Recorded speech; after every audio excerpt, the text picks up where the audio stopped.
నమస్కారం, G news కి స్వాగతం. నేను మీ గాయత్రి. ఈ రోజు వార్తల్లో విశేషాలు చూద్దాం.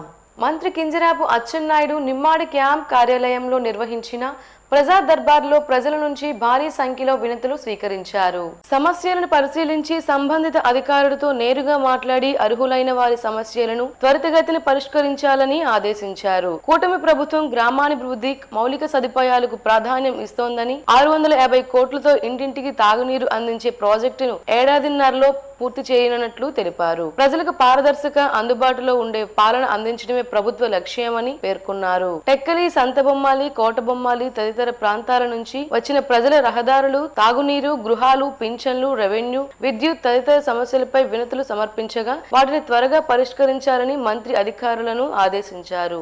సమాజంలో పెరుగుతున్న వివాదాలను ఎలాంటి ఖర్చు లేకుండా త్వరితగతిన పరిష్కరించుకోవడానికి మధ్యవర్తిత్వమే అత్యుత్తమ మార్గమని శ్రీకాకుళం జిల్లా ప్రధాన న్యాయమూర్తి సునీత కొండబోలు స్పష్టం చేశారు.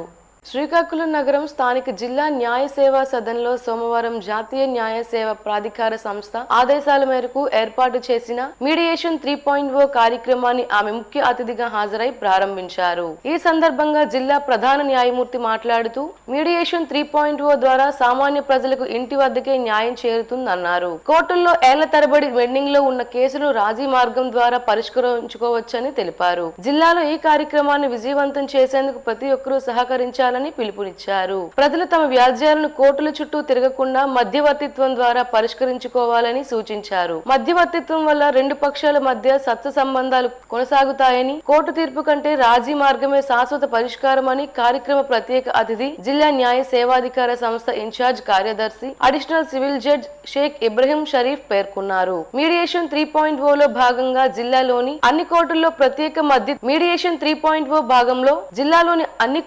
ప్రత్యేక మధ్యవర్తిత్వ కేంద్రాలను ఏర్పాటు చేస్తున్నట్లు వెల్లడించారు. మధ్యవర్తిత్వ న్యాయవాదులు ఈ బాధ్యతను చిత్తశుద్ధితో నిర్వహించాలని కోరారు. ఈ కార్యక్రమంలో జిల్లాలోని మధ్యవర్తిత్వ న్యాయవాదులు, ప్యానెల్ న్యాయవాదులు, బార్ అసోసియేషన్ ప్రతినిధులు, న్యాయ సేవా అధికారులు, కోర్టు సిబ్బంది పాల్గొన్నారు.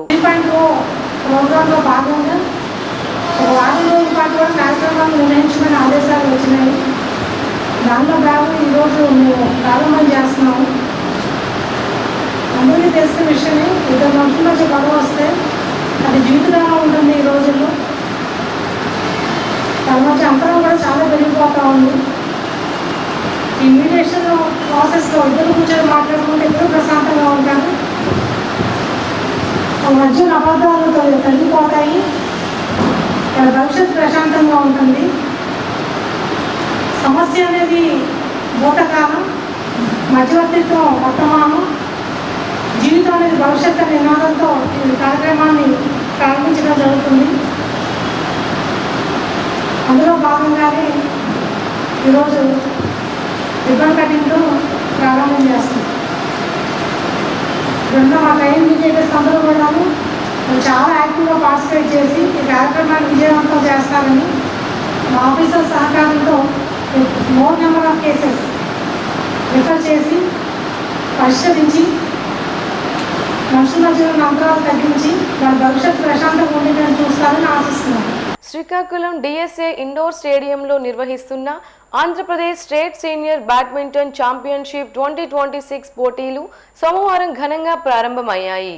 ప్రారంభోత్సవ కార్యక్రమంలో ఆమదలవలస ఎమ్మెల్యే, రాష్ట్ర పియూసీ చైర్మన్ కూన రవికుమార్, స్థానిక ఎమ్మెల్యే గొండు శంకర్, ఎచ్చెర్ల ఎమ్మెల్యే నడుకుతుటి ఈశ్వర్రావు పాల్గొని పోటీలను ప్రారంభించి క్రీడాకారులకు శుభాకాంక్షలు తెలిపారు. ఈ సందర్భంగా వారు మాట్లాడుతూ యువతలో క్రీడాస్ఫూర్తి, క్రమశిక్షణ, ఆత్మవిశ్వాసాన్ని పెంపొందించడంలో ఇటువంటి రాష్ట్ర స్థాయి పోటీలు కీలకమని పేర్కొన్నారు. క్రీడల అభివృద్ధికి కూటమి ప్రభుత్వం ప్రత్యేక ప్రాధాన్యత ఇస్తోందని, శ్రీకాకుళంలో కొత్త ఇండోర్ స్టేడియాలు, క్రీడా మైదానాలు, ఇతర మౌలిక సదుపాయాలు అభివృద్ధికి కోట్ల రూపాయలతో పనులు వేగంగా జరుగుతున్నాయని తెలిపారు. భవిష్యత్తులో జాతీయ స్థాయి పోటీలకు శ్రీకాకుళం ఆతిథ్యం ఇచ్చేలా అన్ని వసతులు కల్పిస్తున్నామని వెల్లడించారు. ఆగస్టు 2 నుంచి 5 వరకు జరగనున్న ఈ పోటీల్లో రాష్ట్రంలోని వివిధ జిల్లాల నుంచి పురుష, మహిళా క్రీడాకారులు పాల్గొంటున్నారు. కార్యక్రమంలో జిల్లా బ్యాడ్మింటన్ సంఘం ప్రతినిధులు, క్రీడా శాఖ అధికారులు, కోచ్లు, ప్రజా ప్రతినిధులు, క్రీడాభిమానులు పాల్గొన్నారు. దాంతోపాటు మా 14 కోట్లతో మాకు రాత్రి వలసలో సెంట్రల్ గవర్నమెంట్ నుండి ఫండ్ వచ్చింది. అక్కడ కూడా హాకీ స్టేడియంతో పాటు పార్కులు కూడా ఇండోర్ స్టేడియం రెడీ అవుతుంది. అది ఒక 1 ఇయర్లో రెడీ అవుతుంది. రాబోయే రోజుల్లో శ్రీకాకుళం క్రీడాకారులకి మంచి ఇది. రవణ గారు మేమంతా రిప్రజెంట్ చేసాం. గత బిల్లులు అవ్వకపోతే ఈ రైల్వే స్టేషన్ రోడ్డు కలిగే బిల్లులు అయ్యాయి. రవణ కృషి చాలా ఉంది. రోజు సీఎం గారి దగ్గరికి వెళ్ళాం. అలాగే మా జిల్లాలో ఉన్నటువంటి ఎమ్మెల్యేలు మినిస్టర్స్ అందరూ కలిసి స్టేడియం కూడా డబ్బులు తెప్పించాం. 5 కోట్లు శరవేగంగా పనులు అవుతున్నాయి. 1.5 month 2 monthsలో మీకు అక్కడ కూడా ఇస్తాం. మీరు రేపు పొద్దున్న నేషనల్ వైడ్ చేసుకోవాలంటే 500 మంది డార్మెటరీ ఉంది. అలాగే ఇలాంటి ఇది కోర్టులు కూడా మనం ఉంటే కనుక మీకు నేషనల్ వైడ్ చేయడానికి మాకు అన్ని అర్హతలు ఉన్నాయని కూడా ఈ సందర్భంగా తెలియజేస్తాం. ఎన్డీఏ కూటమి ప్రభుత్వం 2 ఏళ్లు పూర్తి చేసుకున్న సందర్భంగా 2 ఏళ్ల నమ్మకం అభివృద్ధి సంక్షేమం కార్యక్రమంలో భాగంగా శ్రీకాకుళం ఎమ్మెల్యే గొండు శంకర్ కిష్టప్పపేట గ్రామంలో ఇంటింటి ప్రచారం నిర్వహించారు. ప్రభుత్వ సంక్షేమ అభివృద్ధి కార్యక్రమాల వివరాలతో కూడిన కరపత్రాలను ప్రజలకు పంపిణీ చేసి వారి సమస్యలను తెలుసుకుని సంబంధిత అధికారులకు పరిష్కారం కోసం ఆదేశాలు ఇచ్చారు. ఈ సందర్భంగా ఎమ్మెల్యే మాట్లాడుతూ కూటమి ప్రభుత్వం పారదర్శక పాలనతో అర్హులందరికీ సంక్షేమ పథకాలు అందిస్తూ గ్రామీణ అభివృద్ధికి ప్రాధాన్యం ఇస్తోందని తెలిపారు. కార్యక్రమంలో స్థానిక నాయకులు, ప్రజాప్రతినిధులు, పార్టీ నాయకులు, కార్యకర్తలు, గ్రామస్తులు పాల్గొన్నారు. భోగాపురం అంతర్జాతీయ విమానాశ్రయం ప్రారంభోత్సవంలో శ్రీకాకుళం జిల్లా అక్రిడేషన్ వర్కింగ్ జర్నలిస్టులకు జరిగిన అన్యాయంపై చర్యలు తీసుకోవాలని కోరుతూ శ్రీకాకుళం ప్రెస్ క్లబ్ ప్రతినిధులు జిల్లా కలెక్టర్ స్వప్నల్ దినకర్ పున్కర్ కు వినతి పత్రం సమర్పించారు. ప్రారంభోత్సవ కార్యక్రమంలో స్థానిక మీడియాకు తగిన ప్రాధాన్యం కల్పించలేదని, మీడియా ప్రతినిధుల ఎంపిక విధానంపై విచారణ జరిపి భవిష్యత్తులో అన్ని ప్రభుత్వ కార్యక్రమాల్లో అక్రిడేట్ జర్నలిస్టుకు తొలి ప్రాధాన్యం ఇవ్వాలని కోరారు. అలాగే జిల్లా అక్రిడిటేషన్ కమిటీ సమావేశం నిర్వహించి పెండింగ్ లో ఉన్న అర్హులైన జర్నలిస్టుల దరఖాస్తులను పరిశీలించి 3వ జాబితాను విడుదల చేయాలని విజ్ఞప్తి చేశారు. ఈ కార్యక్రమంలో శ్రీకాకుళం ప్రెస్ క్లబ్ నాయకులు, సీనియర్ జర్నలిస్టులు పాల్గొన్నారు. కలెక్టర్ గారు ఇవ్వాలంటే మళ్ళీ డిపిఆర్ఓ దగ్గరే హాజరు తీసుకున్నారు. ఇది జరుగుతున్నటువంటి ప్రక్రియ.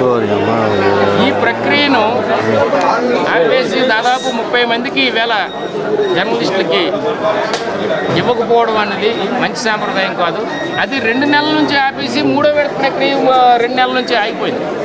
ఈ ప్రక్రియను కూడా కొనసాగించాలని, అలాగే లోకల్ కేబుల్ టీవీలు ఉన్నాయి, స్పందన, జేకేసీ, జాయ్, ఇలాగే జీటీవీ అని ఇలా కొన్ని ఉన్నాయి ఛానల్స్. ఈ లోకల్ కేబుల్ టీవీలకి ఇంతవరకు ఎవరికి ఇవ్వలేదు. ఎందుకు ఇవ్వలేదంటే పొరుగు జిల్లాలో మనం తీసుకుంటే ఇరుగు పొరుగు జిల్లాల్లో ఇచ్చున్నారు. అదే సాంప్రదాయం ఎక్కడ కూడా కొనసాగించాలంటే దీనికి ఎక్కడ లేదు, ఇక్కడే వర్తిస్తున్నట్టు జరుగుతూ ఉంది. ఇవేవీ లేకుండా జర్నలిస్ట్ పట్ల కొంత సానుకూలమైనటువంటి వైఖరితో ఉండాలని కోరుకుంటున్నాం. భోగాపురం ఎయిర్పోర్ట్ ప్రారంభించినప్పుడు రాష్ట్రం నలుమూలల నుండి కొన్ని వందల బస్సులని తీసుకొచ్చి ఆ ప్రోగ్రాన్ని విజయవంతం చేశారు. 3 జిల్లాల్లో ఉన్న జర్నలిస్టులు మాత్రం వాళ్ళు పెడచెవిన పెట్టారు.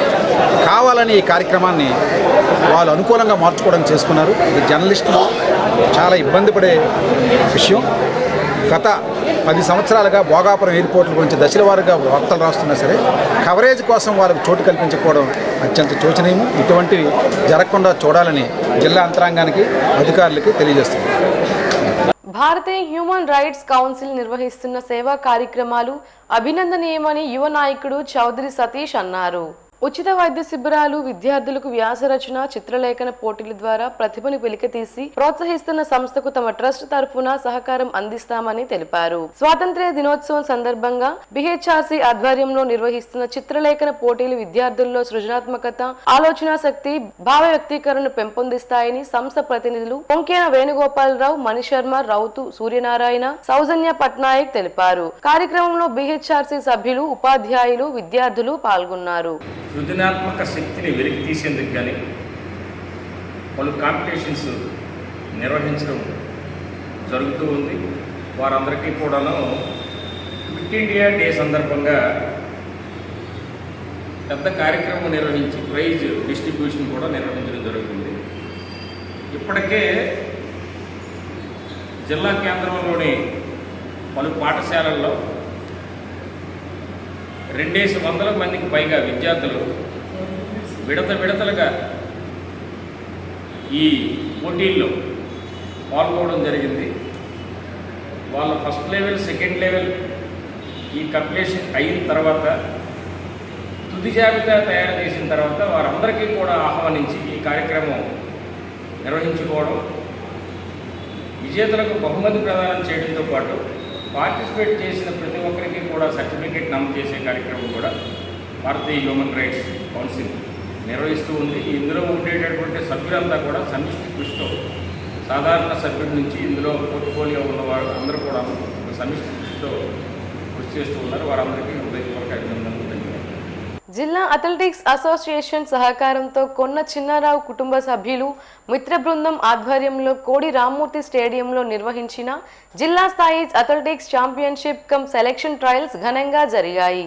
జిల్లా నలుమూలల నుంచి సుమారు 800 మంది క్రీడాకారులు పాల్గొని పోటీల్లో ప్రతిభ కనబరిచారు. పోటీలను ఎమ్మెల్యేలు గొండు శంకర్, కొండ్రు మురళీమోహన్ ప్రారంభించగా కోన రవికుమార్ 600 మీటర్ల పరుగు పందాన్ని ప్రారంభించారు. విజేతలకు పథకాలు, ప్రశంసా పత్రాలు అందజేశారు. ఈ సందర్భంగా వక్తలు మాట్లాడుతూ గత 17 ఏళ్లుగా క్రీడాకారులను ప్రోత్సహిస్తూ పోటీలను నిర్వహిస్తున్న చిన్న కొన్నారావు కుటుంబ సభ్యుల సేవలను అభినందించారు. కార్యక్రమంలో ఏపీ రాష్ట్ర అథ్లెటిక్స్ అసోసియేషన్ ప్రతినిధులు, ప్రజాప్రతినిధులు, క్రీడాకారులు, కుటుంబ సభ్యులు పాల్గొన్నారు.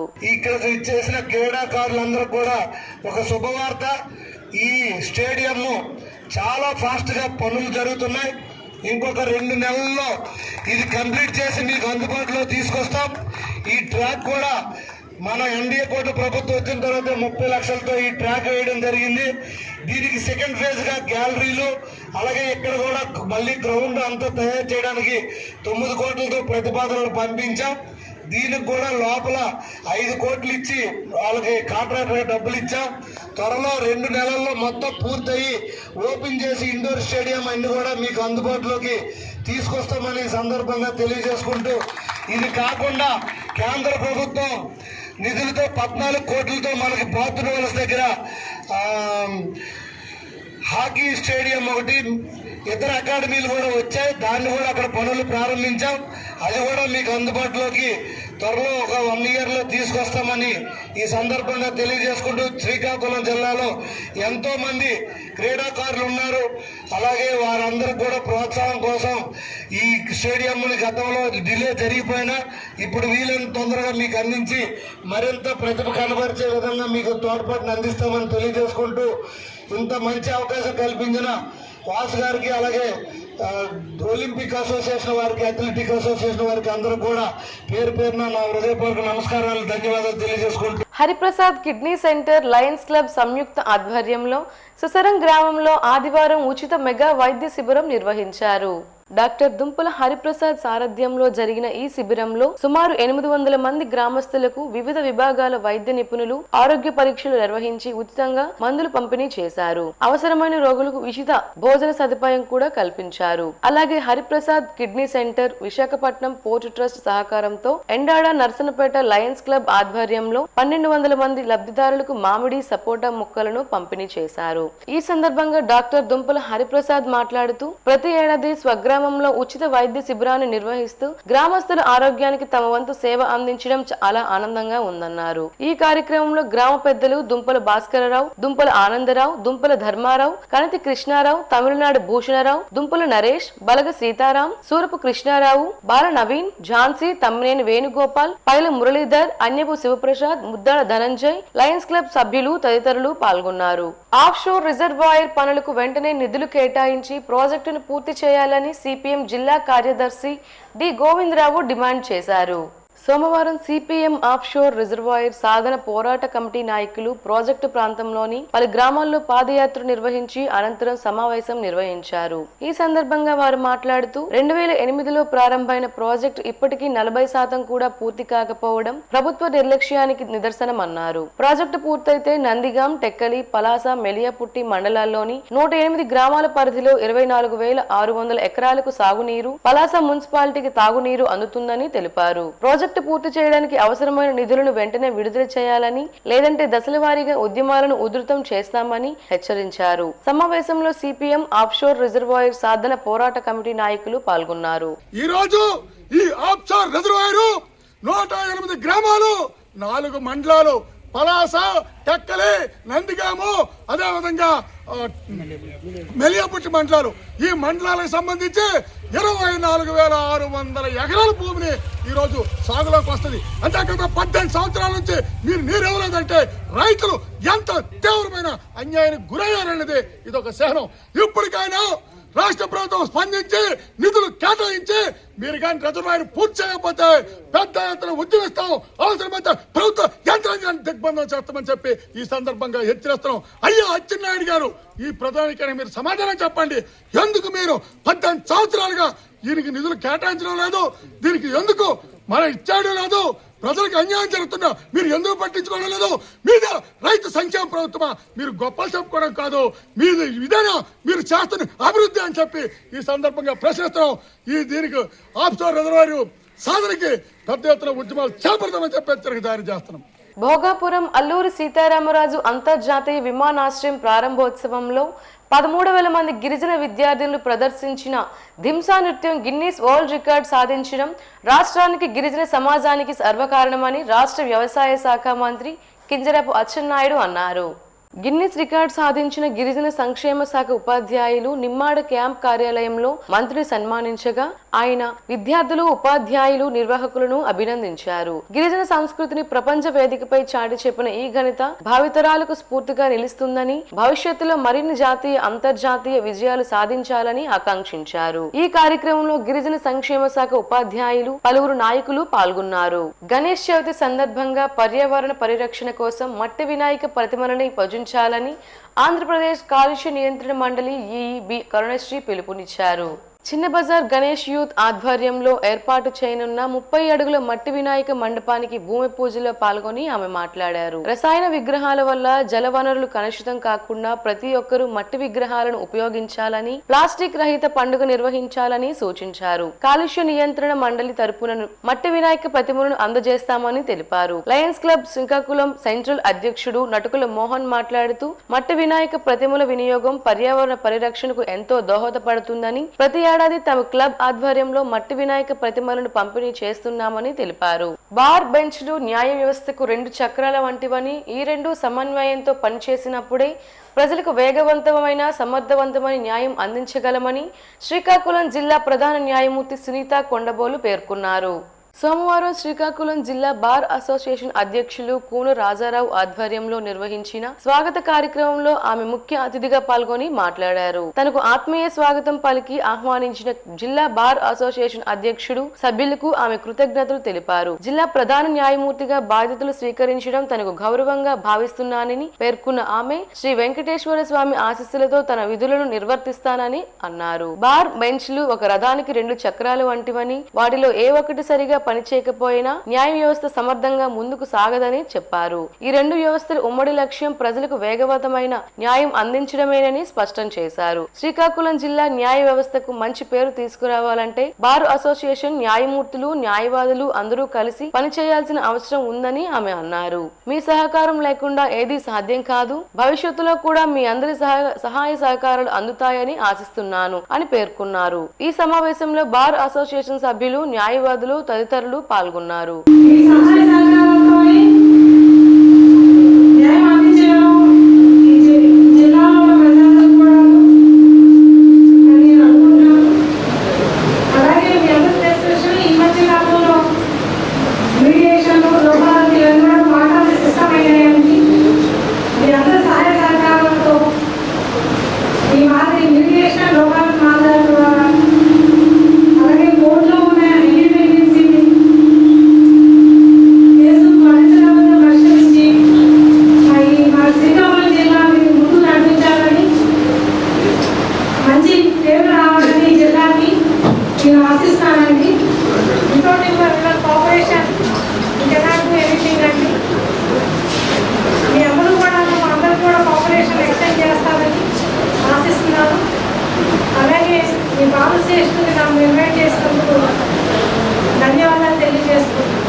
ఆమ్దులవలస మండలం అక్కులపేటలో నిర్వహించిన మీ భూమి మీ హక్కు కార్యక్రమంలో ఎమ్మెల్యే, రాష్ట్ర పియూసీ చైర్మన్ కూన రవికుమార్ ప్రభుత్వ రాజముద్రతో కూడిన నూతన పట్టాదారు పుస్తకాలను రైతులకు పంపిణీ చేశారు. ఈ సందర్భంగా ఆయన మాట్లాడుతూ రైతులకు భూమిపై సంపూర్ణ హక్కులు కల్పించడమే కూటమి ప్రభుత్వ లక్ష్యమని, భూ యజమానుల హక్కులను బలోపేతం చేసేలా పారదర్శక విధానాలు అమలు చేస్తున్నామని తెలిపారు. భూ సమస్యల పరిష్కారానికి ప్రభుత్వం ప్రత్యేక ప్రాధాన్యం ఇస్తోందని పేర్కొన్నారు. ఈ కార్యక్రమంలో రెవెన్యూ అధికారులు, ప్రజా ప్రతినిధులు, పార్టీ నాయకులు, రైతులు పాల్గొన్నారు. ఒక జగన్మోహన్ రెడ్డి అనే దుర్మార్గుడిని గెలిపించారు. ఏమైంది? ఎవరికైనా మంచి జరిగిందా? ఏ ఒక్క ప్రాంతానికైనా మంచి జరిగిందా? ఎన్నికలు వచ్చేటప్పుడు అనేక రాజకీయ పార్టీలు, ఇది మన ప్రజాస్వామ్యం, దొంగోడు కూడా ఒక పార్టీ పెట్టుకోవచ్చు, మంచివాడు కూడా ఒక పార్టీ పెట్టుకోవచ్చు. రేపు మళ్ళీ మీ పంచాయతీ ఎన్నికలు వస్తాయి, మంచి వాళ్ళు పోటీ చేయొచ్చు, 4 క్రిమినల్ కేసులు ఉన్నాడు పోటీ చేయొచ్చు, దొంగోడు పోటీ చేయొచ్చు. ఎందుకంటే ఇది ప్రజాస్వామ్యం. కానీ ఎన్నుకునేది ఎవరు? మీరు ఎవరిని ఎన్నుకోవాలి? దొంగోడిని ఎన్నుకుంటే దొంగతనాలు జరుగుతాయి, మంచోడిని ఎన్నుకుంటే మంచి జరుగుతుంది, చెడు అయితే జరగదు. కాబట్టి ఇది ప్రజల చేతిలో ఉన్నటువంటి ఆ విచక్షణ అనేది మీరు ఆలోచించాలి. మీరు విచక్షణ కోల్పోయారు అనుకోండి, ఆటోమేటిక్గా ఏమవుతుంది? నష్టపోయేది ఎవరు? మనమే కదా. ఎక్కడైనా రోడ్డు వేసారా? ప్రజా సమస్యల పరిష్కార వేదిక ద్వారా అందిన అర్జీలను వేగంగా, పారదర్శకంగా పరిష్కరించాలని జిల్లా కలెక్టర్ స్వప్నల్ దినకర్ పున్కర్ అధికారులను ఆదేశించారు. సోమవారం జిల్లా పరిషత్ సమావేశ మందిరంలో నిర్వహించిన గ్రీవెన్సెల్ కార్యక్రమంలో ఆయన వివిధ శాఖల అధికారులతో కలిసి ప్రజల నుంచి నేరుగా వినతులను స్వీకరించారు. బాధితులు సమర్పించిన వినతులను పరిశీలించిన కలెక్టర్ వాటిని సంబంధిత శాఖల అధికారులకు అందజేస్తూ నిర్ణీత గడువులోగా పరిష్కరించి బాధితులకు న్యాయం చేయాలని సూచించారు. అర్జీల పరిష్కారంలో నిర్లక్ష్యం వహిస్తే కఠిన చర్యలు తీసుకుంటామని హెచ్చరించారు. ఈ సందర్భంగా పాఠశాల విద్య, జలవనరులు, బీసీ సంక్షేమం, గ్రామీణ అభివృద్ధి, తాగునీటి సరఫరా, పోలీస్, రోడ్లు, భవనాల శాఖలకు 2 చొప్పున, మెప్మా, మత్స్యశాఖ, సాంఘిక సంక్షేమ గురుకులాలు, ఎస్సీ సహకార సంస్థ, రవాణా, స్కిల్ డెవలప్మెంట్, ఎన్టీఆర్ వైద్య సేవ, పౌర సరఫరాలు, సమగ్ర శిక్ష, కాలుష్య నియంత్రణ మండలి తదితరుల శాఖలకు ఒక్కో అర్జీ చొప్పున అందగా వాటి పరిష్కారం కోసం సంబంధిత శాఖలకు బదిలీ చేశారు. వార్తల సమాప్తం. తర్వాత బులెటిన్ లో కలుసుకుందాం. నమస్కారం.